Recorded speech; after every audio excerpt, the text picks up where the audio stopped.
Remembering what is important. Remembering what is important. That implies that, first of all, we once knew it. We once had it. But somehow we got distracted from it. Somehow we moved away from it. I want you to keep that in mind as we go through this today. We're discovering something that already is. Dr. Holmes tells us that mankind doesn't really create the powers of the universe as much as we discover them. You know, we didn't create gravity, but we discovered how it works. We didn't create light, but we come to learn how it works and how to use it. So we were kind of discovering things. And one of the things that I think helps us as we go through this life is our attitude. You know, how do we look at things? You know, are we optimistic? Or are we happy? William James said, you know, that religious attitudes tend to fall into two categories. There's the healthy-minded optimist, which of course he considered himself to be, and then the sick-minded pessimist. You know, so is life good? Is life something to be enjoyed and something to be explored? Is our spiritual nature something for us to discover and to celebrate and you know, to just be in awe and sit in the magnificence of what that means and try to discover what that means here while we're on earth, not waiting to die until we find it, but here? Or is life something to be endured? You know, is our God a God who gives us the strength to endure blows? Does God send us these terrible things to test us and to punish us, and then if we ask, God will somehow help us through them? That's the difference in the outlooks of life that William James is talking about.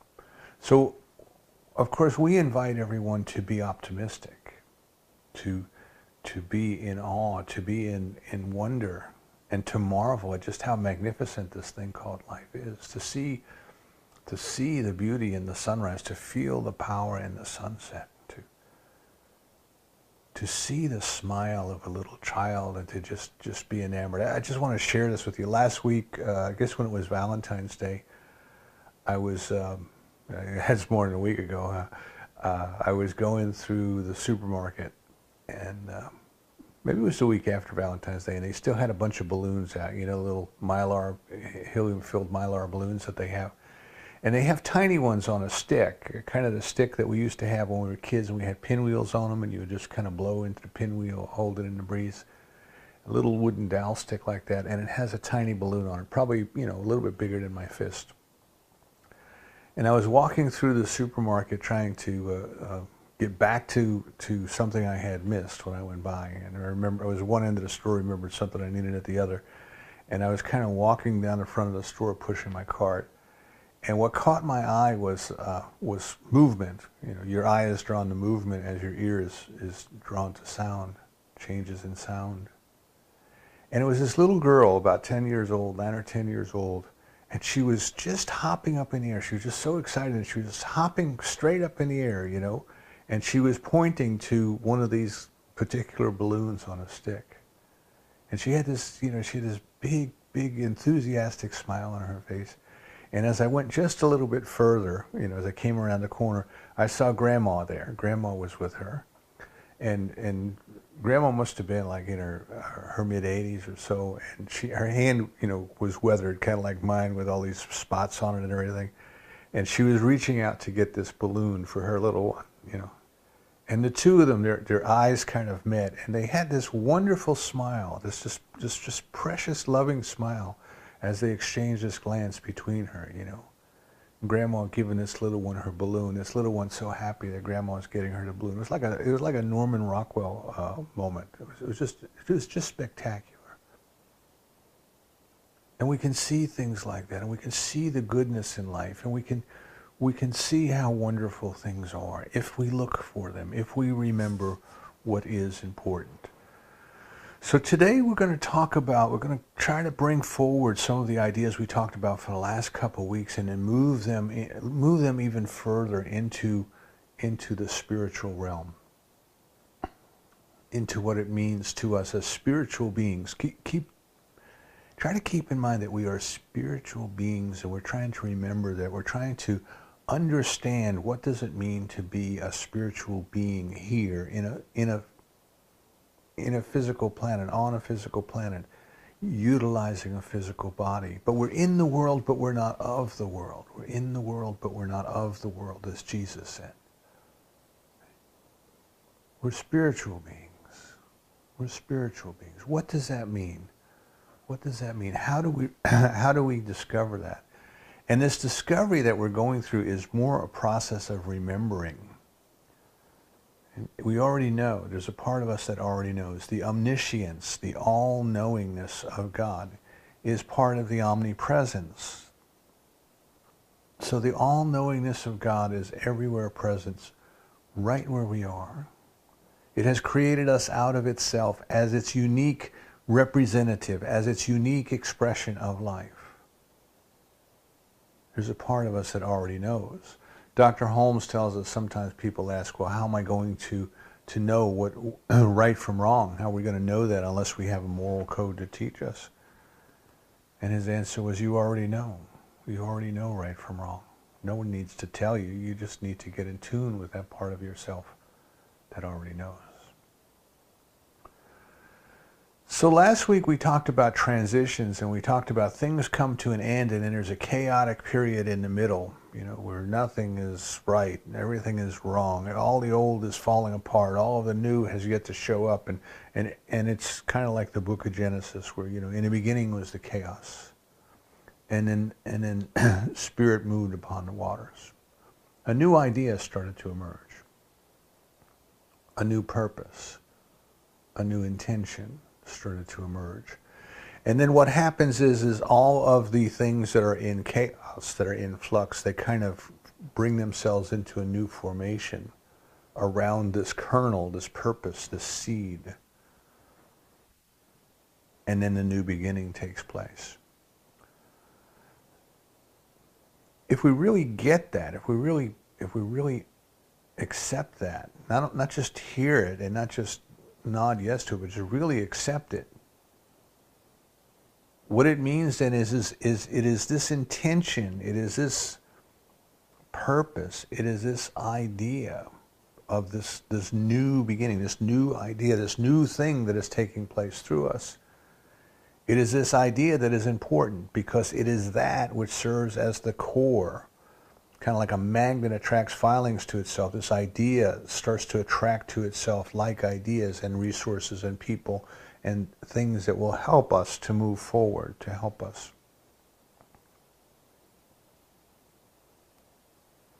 So having that idea and keeping that idea, remembering that idea, is most important. It's most important. So I want to talk a little bit about that today, because I think for most of us, we live in a world that is so full of distractions that we get an idea that, I really would like to experience this in my life. Whatever this happens to be, I really would like to experience this. I would really like to give my gifts and talents in a certain way. I would really like to experience something unique and wonderful. I would love to experience better health. I would love to be in a relationship where I can be with other people, a significant other. I can be with those who share similar ideas, with those who we can help each other grow. We can remind each other just how magnificent God is in that other person. Until each of us can see it in ourselves. It's so easy for us to look at somebody else and see something, and so difficult to look in the mirror and see it ourselves. So maybe we want to be in that relationship. Maybe we want to be experience a fulfilling job. Maybe we want to find a way to give the gift that we came here to give. But we are in this world that is full of distractions, you see. So it's almost like the guy in the circus used to be on the Ed Sullivan Show all the time when I was a kid. He spins the plates on the dowel sticks, And he goes running down and he spins the plates, and of course by the time he gets to one end, the plate at the other end looks like it's going to fall off, and he runs down and he starts spinning that, and when he's down there, this one down here starts to wobble, and he's running back and forth, and of course the whole time in the act he makes it look like he's losing control, and of course he's not. But for us, we are, because we're forgetting. We're forgetting our purpose. We're forgetting what we came here to do. We're forgetting what it is that we said we really wanted to do. So Emmett Fox tells us that the secret to demonstration, if you want to call it a secret. Now, the old-time teachers called everything a secret, because as soon as you say something is a secret, people want to know what the secret is. So if you're familiar with any of Karen Ponder's books, she was a Unity writer. Everything she writes seems to be the secret of something, the secret of prosperity, the secret of health. Because part of our mind, wants to go that way. It wants to go into the drama. Our society is hooked on drama. So we have this idea. We start to get this idea that says, you know what? I'm a spiritual being. You know, the love of God has created me out of itself. I am in this world, but I am not of this world. What does that mean? What does it mean to live in this world, but not of this world? What does it mean to recognize ourselves as spiritual beings here and now? And that idea fascinates us.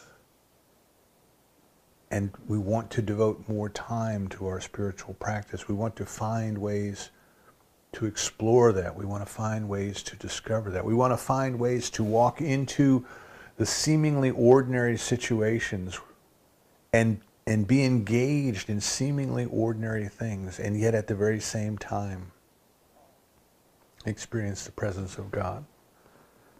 The little booklet, Practicing the Presence by Brother Lawrence, I highly recommend it. I'm sure it's on the internet in the public domain. It was written around the year 1300. Remember, I told you in Europe around 1300 there was some type of an awakening going on. Meister Eckhart was there, Hildegard was there, Brother Lawrence was there, all pretty much in the same 50 to 100 years. And Brother Lawrence was a man who did not have a formal education, and he went to the monastery and he wanted to serve in the monastery. He wanted to study.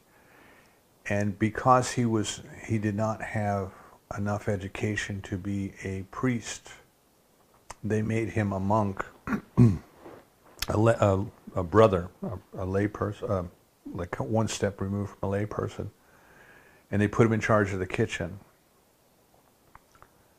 And he used to, he had a prayer. I wish I could remember it exactly. But it was something about the God of pots and pans and all things. Let me see your presence everywhere. Something along that nature. That's not exactly it. And Brother Lawrence is the one that we remember of all of the priests and monks that passed through that monastery. He's the one we remember because he was able to be in that kitchen. He was able to be cooking and cleaning and doing the seemingly ordinary things that ordinary people do. And he could remember his spirituality.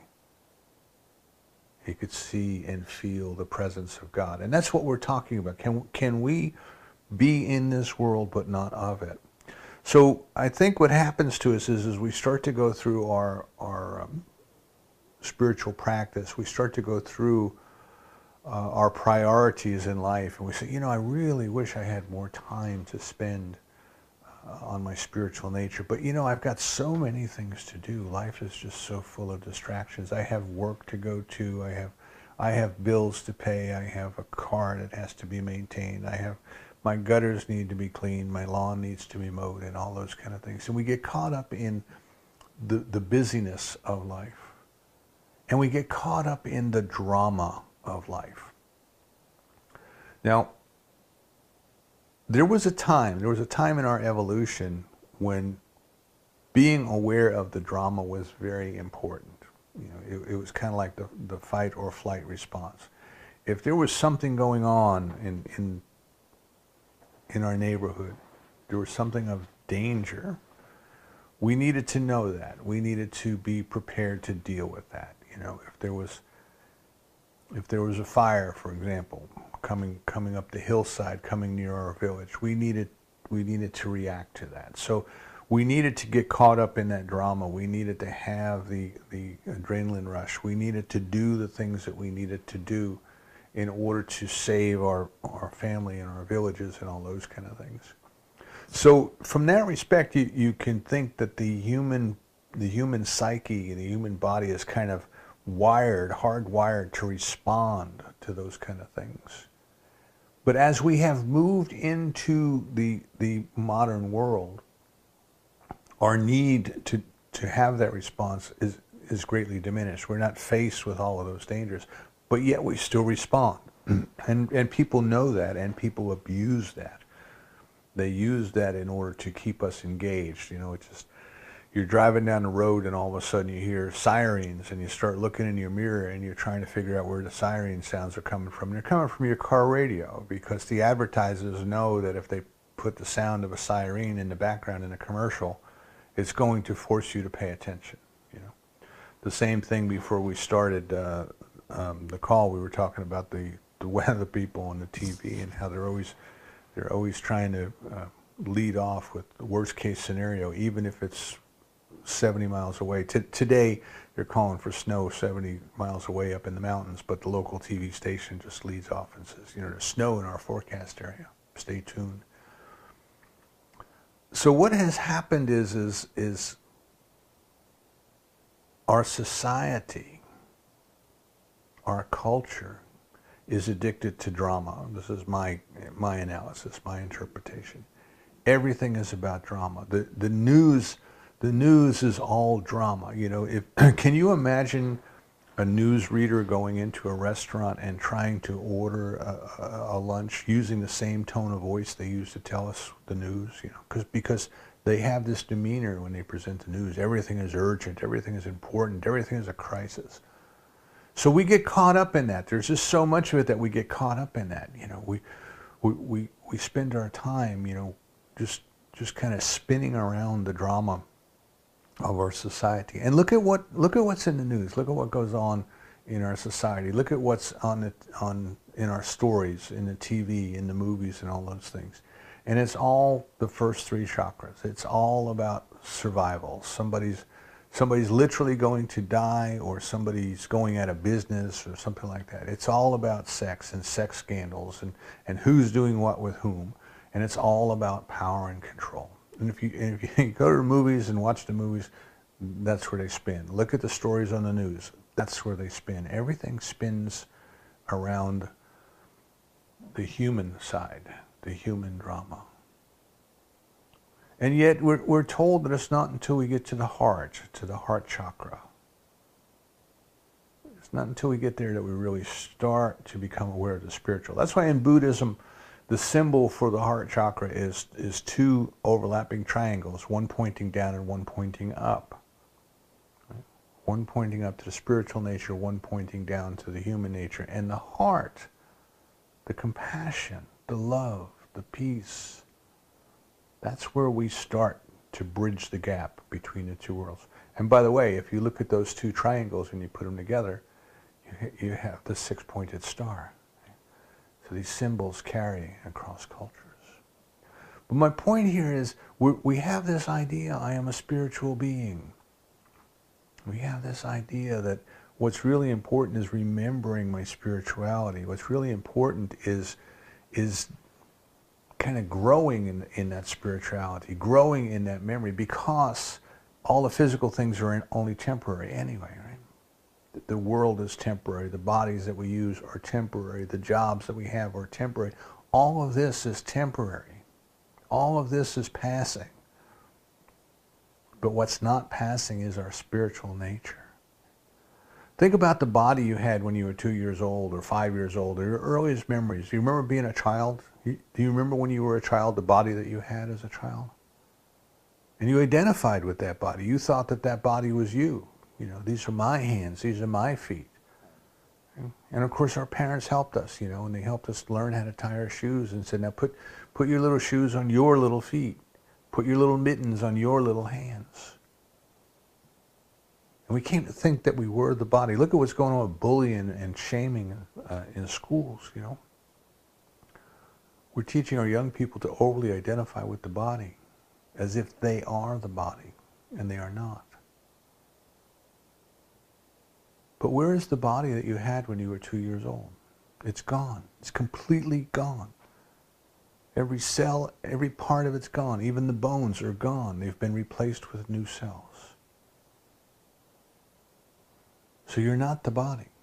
And you don't mourn that body that you had when you were 2 years old. You don't sit up at night grieving over the loss of that body that you had when you were 2 years old.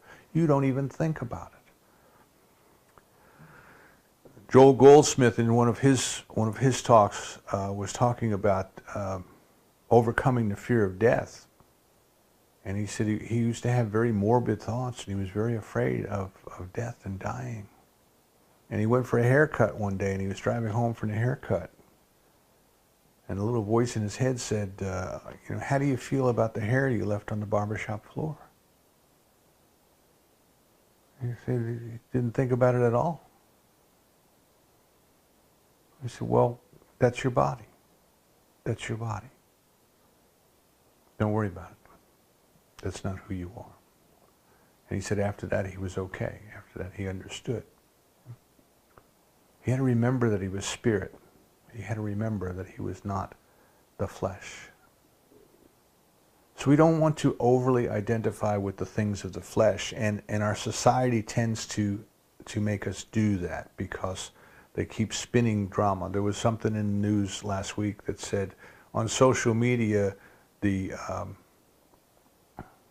false news stories get forwarded because they're dramatic, you know, they're all kind of scandalous and exciting, and people, and they share that. They don't even think about whether or not it's true, they just share it.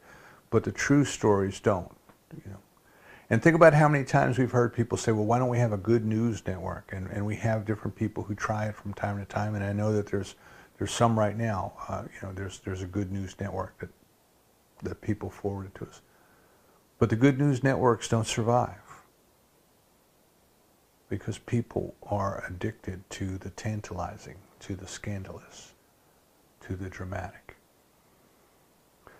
So this is the example of the everyday chaos, right? So last week I said things come to an end and then there's chaos. Well, there's chaos all the time. If you think about it, there's always chaos in the news. There's always chaos in the world out there.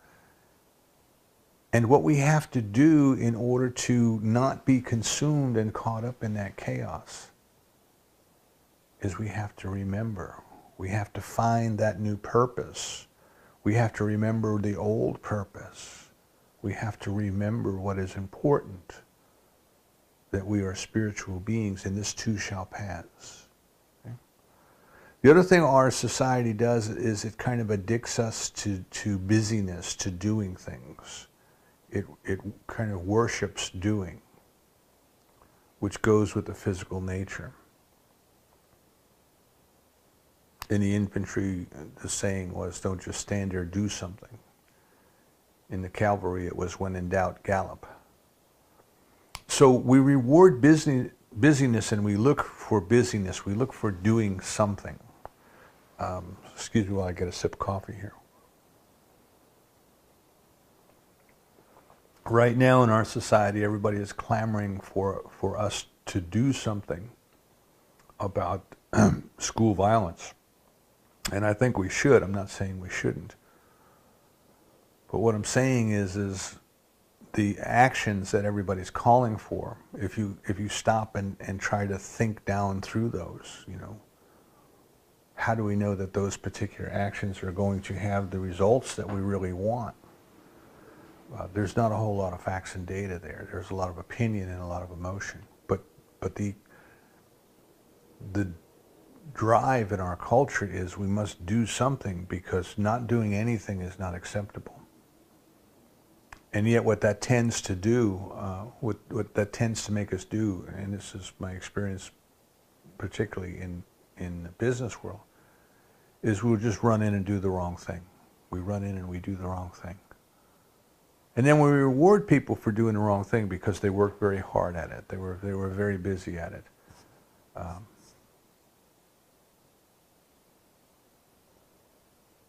But it's a reaction. It is a reaction. So I'm not saying that doing is bad. I'm saying that mindless doing is not as good as mindful doing. Mindfulness.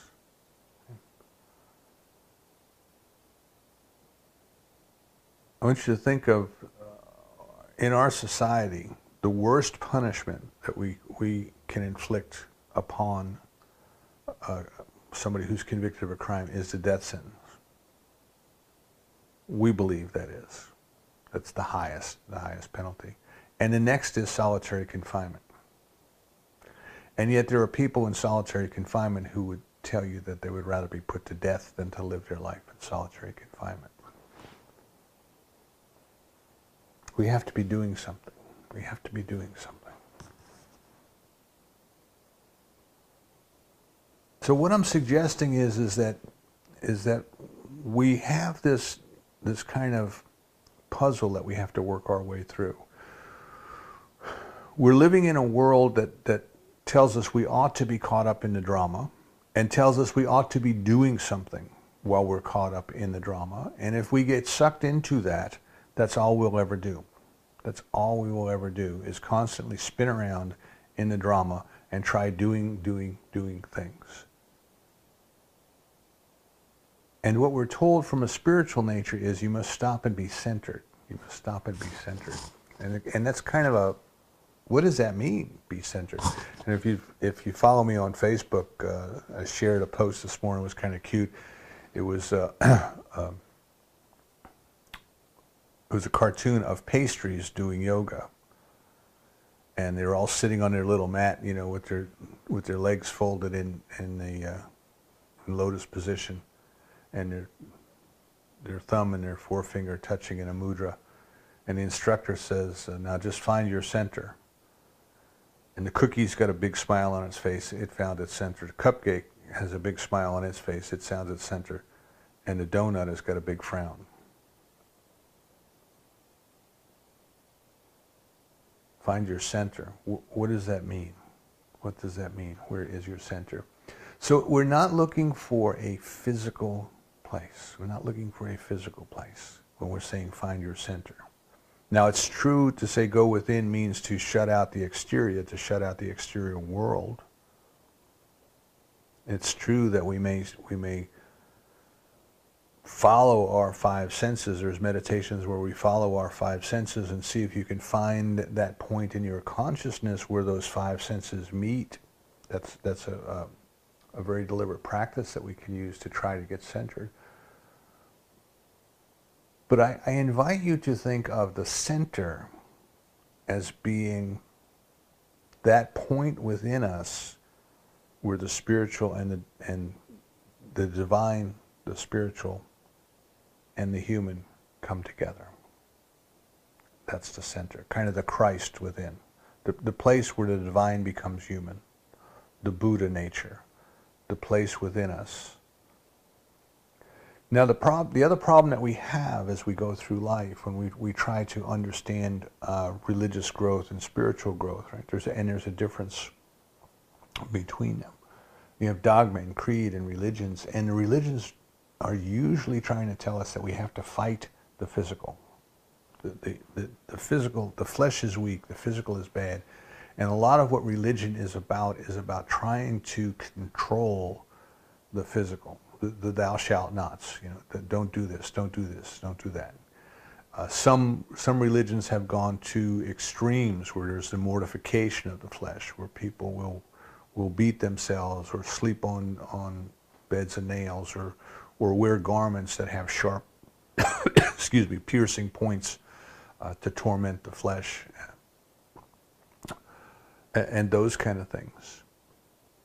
So in that regard, the human nature is considered the enemy. It is not to be trusted. It is to be wrestled and subdued and put down. And of course, while we're doing that, if we're trying to do that, we are stuck there. We are stuck there. You know? that which you struggle against, you're stuck with. You know. You're right there with it. You're fighting it as if it was a real thing. And when we're so consumed in dealing with the ordinary and dealing with the physical and dealing with the day-to-day things in life, or within trying to control and to put down our human nature, we're ignoring our spiritual nature. And we're not satisfied over there because there's something missing.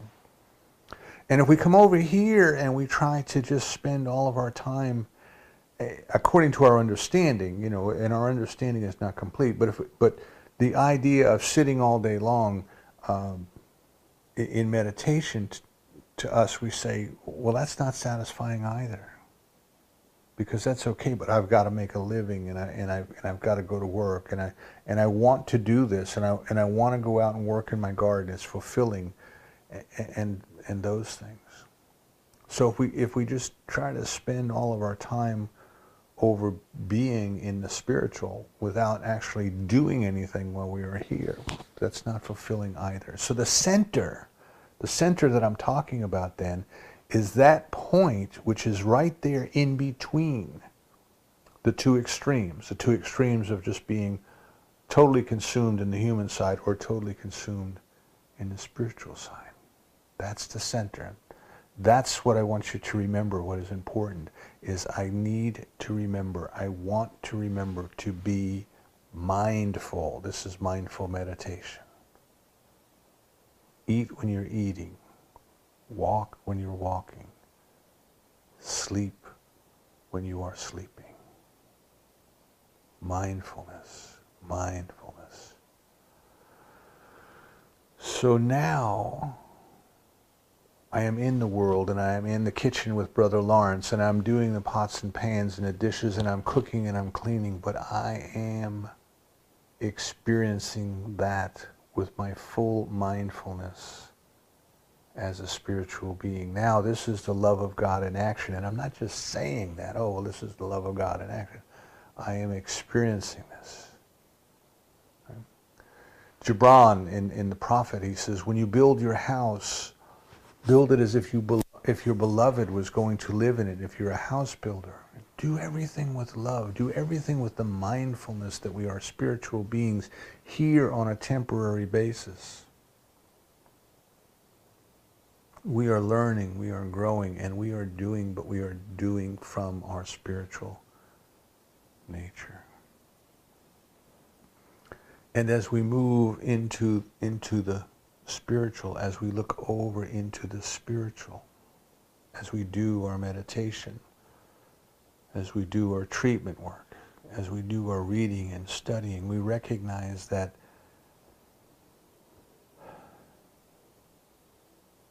we are experiencing the love of God. We recognize that it is the spirit within us that is recognizing itself and remembering itself.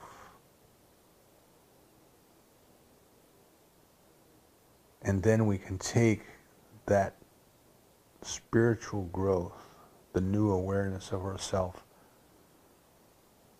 in the center, and we can experience that in everything that we do. We can experience that as we go about the seemingly ordinary things. So the center that we're looking for is away from the distractions. The distractions are there, but we're not sucked up into them. We're not caught into them. Imagine you're on the surface of the ocean and you're in a submarine, but you're cruising along the surface of the ocean, and a big storm comes up, and the waves are coming, and the waves are 50 or 100 feet high, and you're riding along the surface in this, relatively little boat compared to the waves, and you're getting tossed and turned and bounced all over. You're caught up in the drama. Right? You're caught up in the activity. And yet all you have to do is submerge. All you have to do is take that submarine down. And once you get down below the surface, the waters are calm. Now, up on the surface, all the drama and the activity and everything is still going on. But where you are, you're not affected by it. This is the center. This is going into the center. So how do we do that? See, that's kind of like, okay, so you tell me go to the center. What does that mean? It means being in the center means finding that spot where we're not totally absorbed in the doing, and we are not totally absorbed in not doing. But we are balanced. Now, I just need to explain one thing here about doing and not doing, because I mentioned it in the email last night. The Tao says that the one who can do perfect non-doing can do everything. And that sounds like double talk. If you're doing non-doing, how could you do anything? And what we come to, what I mean by that is that in our human take, we are either overly consumed with doing, or we are trying not to do. We're trying to do what we think is spiritual by not doing. But we make not doing a struggle. We struggle to not do. We struggle to be spiritual. And anything that we do to struggle, if we're struggling, we're not doing it right. Dr. Holmes says if you're doing your treatment and it gives you a headache, you're not doing it right. You're not doing it right. So when we are truly in the center, our not doing is not a struggle. But rather things are happening without us trying to manipulate them, without us trying to make it happen, without the effort. Without the effort. What is it that you truly love to do? What is it that you truly love to do? And do you have to make yourself do it? Or does it just happen? It just happens. It just happens. That's what I'm talking about. There is activity, there's doing, but the non-doing is the not struggling,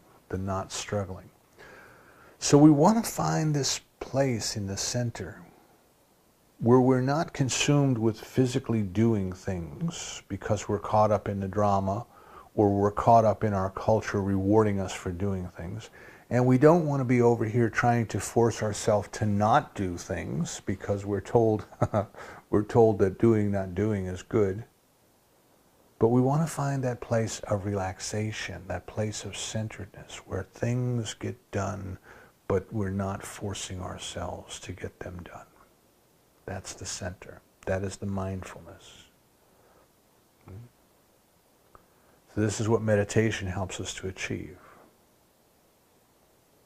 So we can detach ourselves, and we might say, instead of saying, oh, I am busy cooking breakfast,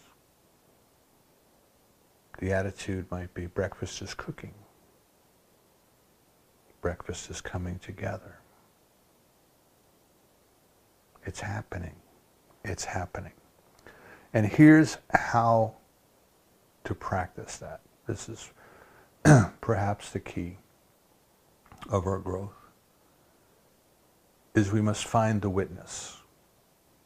We must find the observer. We must find that part of us which isn't caught up in the drama but is watching the drama. We want to find that part of us which is on the submarine below the surface looking up and says, oh my God, isn't it beautiful? Look at the light playing off of the waves as the waves crash on the surface. Isn't that beautiful? We can see the drama going on, and we can know that it's nothing more than the outpicturing of human consciousness.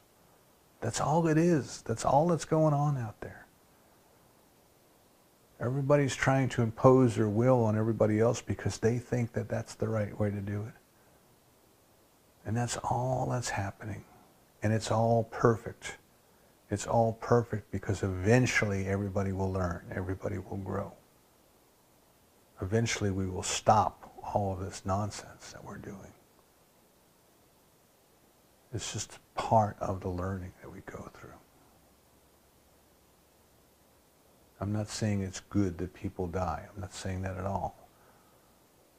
What I'm saying is we can understand that what we're seeing is nothing more than the outpicturing of human consciousness, and we don't have to try to struggle with it because we know where the root cause is. We know where the root solution is. The root solution is in consciousness. And we can do our part. We can do our part to get that consciousness centered in spiritual things.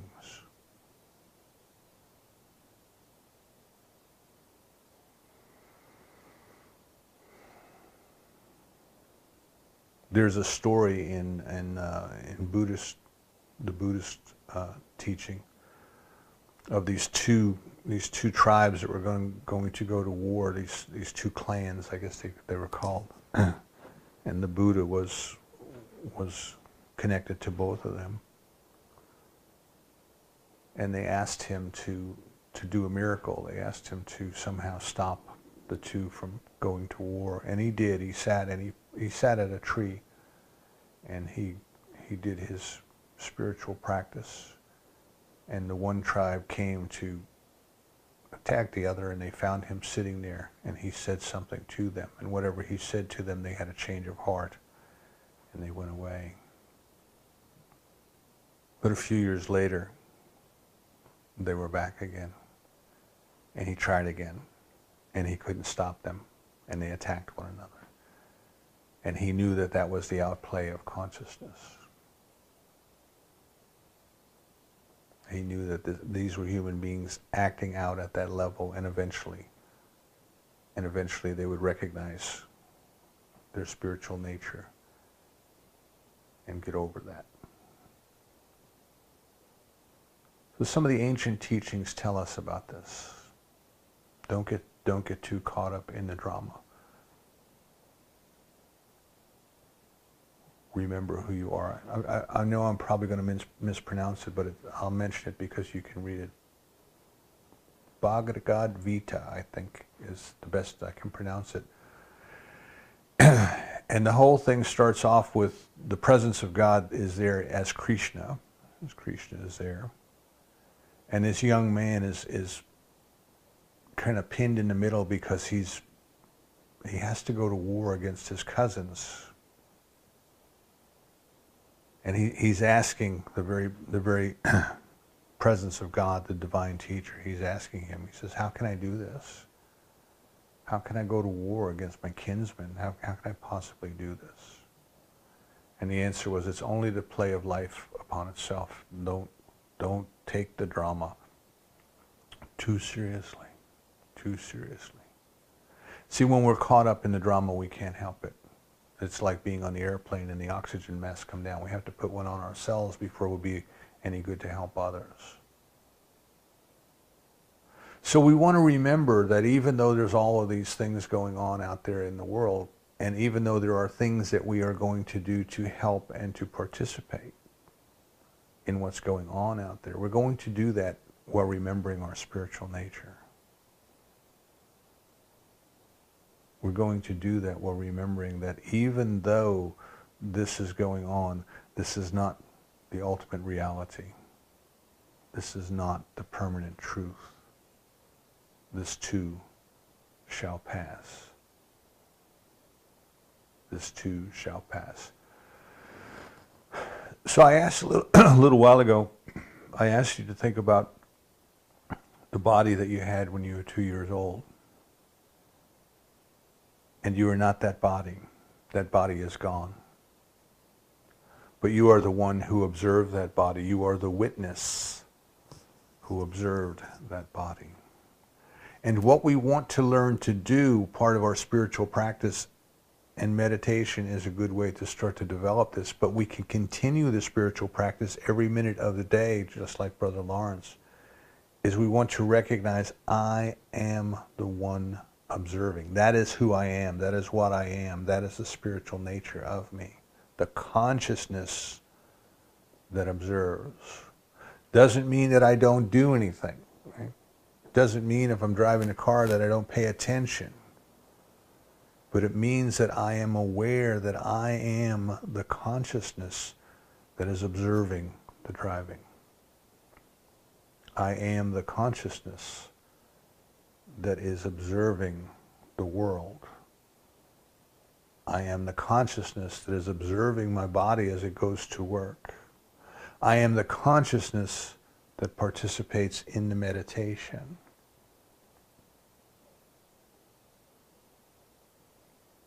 I am the witness. I am the observer.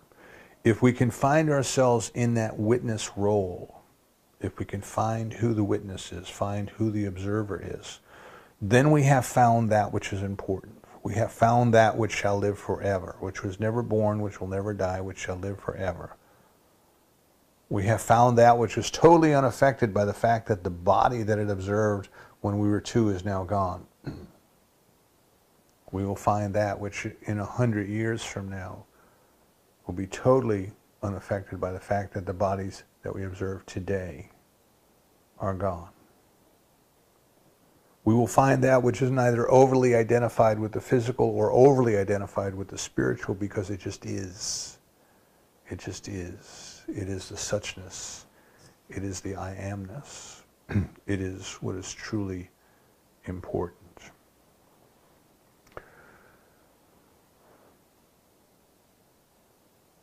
Charles Bridges tells us that when something has come to an end, there is the chaos, and what happens in the chaos is a new idea formulates. And we keep our mind on that idea. And then everything that we need for that idea starts to form around it so that we can move forward with it. That is true of us all the time, not just when we are going through a transition. We just notice it more readily when we are going through transition. What we want to do is we want to keep remembering all the time. We want to keep our mind on that which is important. My spiritual nature. I am the witness. The mindfulness of the moment. I want to be in this world but not of this world, because I am the one observing this world. I don't need to swing over to try to not do. I don't want to swing over to do. I want to be in the middle. I want to be in the middle. And then things happen. And things happen. They happen through me. They happen as me. I participate in them. My hands are busy and I'm working. But I'm observing. And there's no struggle. There's no sense of I have to make this happen, right? So this is kind of in New Testament theology. It says, the Father within me does whatever needs to be done. I of my own self do nothing. So I invite you this week, think about these things. They're very, very deep. I know that they're very, very deep. You might want to listen to the talk a couple times after the final version is posted up on YouTube. What I'm really inviting is, remember our spiritual nature, but remember that our spiritual nature is not different than or separated from our physical nature, because it is our spirit expressing itself through our physical nature. But we don't want to think of ourselves as just physical, nor do we want to think of ourselves as just spiritual. We want to think of ourselves as the center, as the point where the spiritual and the physical come together. That is the center that we want to remember, and the easiest way to remember it is to become the observer, become the witness. One meditation that we use for this purpose, and I'll just toss it out briefly as we're almost out of time, is when we sit in meditation. Of course, we anchor ourselves to breath, and we count 1 through 5 over and over and over again. Inhale, count 1, exhale. Inhale, count 2, exhale. Go to 5 and repeat. It's kind of like a drone kind of thing. It gets us going. And then thoughts come up. We see these thoughts come up. And what we learn to do is to detach from the thoughts and say, oh look, there goes the thought. I'm the observer now. See, I'm the witness. I am not the thinker of the thought. It's not my thought. I don't own the thought. I observe the thought. Oh look, there goes the thought. Oh, look, there goes the thought. Where does the thought come from? Where does the thought go? For whom does the thought arise? These are kind of different questions we ask at different times in meditation. And when we can do that, then we ask ourselves, who is the one observing the thought? And then we ask ourselves, who is the one observing the thought? We bring our consciousness back one more level. Right? So there's this observer observing the thought, but I am now the one observing the observer observing the thought. Who is the one observing the observer? How many levels back can we go? How many levels can we detach from what's going on and still maintain some sense of awareness of ourselves as the observer? Right? So it's a very good meditation to practice. It takes time. It doesn't happen, you're not going to sit down and first go and get it. You have to kind of build up to that. But it's a very good meditation for helping us deserve our identification of ourselves as the observer. Because when we are the observer, we are centered. We are not caught up in the drama. We are not trying to avoid the drama. We are there and we observe it, but we are not sucked into it. So I invite you this week to think about the things we're talking about, remembering our spiritual nature, finding ourselves at the center, and by the center we mean that point where the human and the divine meet. And the easiest way to do that is to be the witness, When we can do those things, everything happens around us, and we're doing and participating in some of the things happening around us. But they are not who we are. They are not what we are. We are the one observing. We are doing non-doing. Things are happening. There's no sense of struggle. We are the spiritual being, and so it is.